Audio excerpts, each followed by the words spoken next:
अस्सलामुअलैकुम नाज़रीन, JN news HD के साथ मैं हूं नाइला भट्टी। नजर डालते हैं आज की अहम खबरों पर। शहदादपुर से JN न्यूज़ के deputy bureau chief Usman Ali की रिपोर्ट के मुताबिक हमारे तहफ़्फ़ुज़ के लिए अपनी जानों का नजराना देने वाले पाक अफवाज के शहीदों गाज़ियों को सलाम पेश करते हैं। पाक अफवाज मुहिब वतन पाकिस्तानी की रेड लाइन है, इनके खिलाफ झूठा प्रोपेगेंडा बर्दाश्त नहीं करेंगे। इन ख्यालात का इज़हार पाकिस्तान मशाइख इत्तेहाद कौंसिल सिंध के मशीर आला सैयद मीरान शहाब ने मीडिया से बातचीत करते हुए किया। उन्होंने मज़ीद कहा कि अक़वाम में अफराद का मजमुआ है।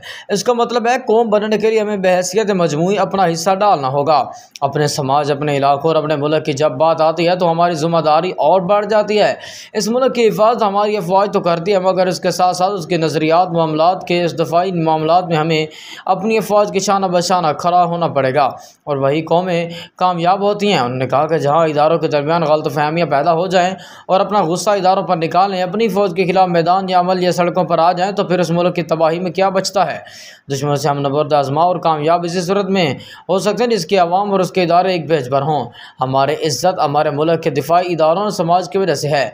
इसी समाज को हम मलिया मेट कर दें या इसको रोल बैक कर दें तो फिर उसके बाद कुछ नहीं बचेगा, हमारी जड़ें कमज़ोर हो जाएंगी।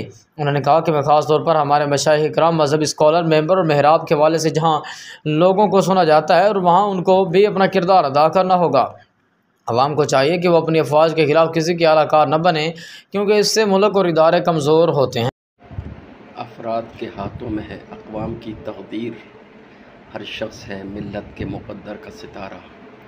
अक़वाम अफराद का मजमुआ, इसका मतलब है कौम बनने के लिए हमें बहैसियत मजमुई अपना हिस्सा डालना है, अपने समाज के लिए, अपने इलाक़ों के लिए, अपने मुल्क के लिए। और जब बात मुल्क की आती है तो वहाँ ज़िम्मेदारी हमारी और ज़्यादा बढ़ जाती है। इसकी हिफाजत हमारी अफवाज तो करती ही है, मगर उसके साथ साथ उसके नज़रियाती मामलात, उसके दिफाई मामलात या उसके हवाले से जितने मामलात दरकार हैं, उसमें हमें भी अपनी अफवाज, अपने ज़िम्मेदारान के साथ शाना बशाना खड़ा होना पड़ेगा।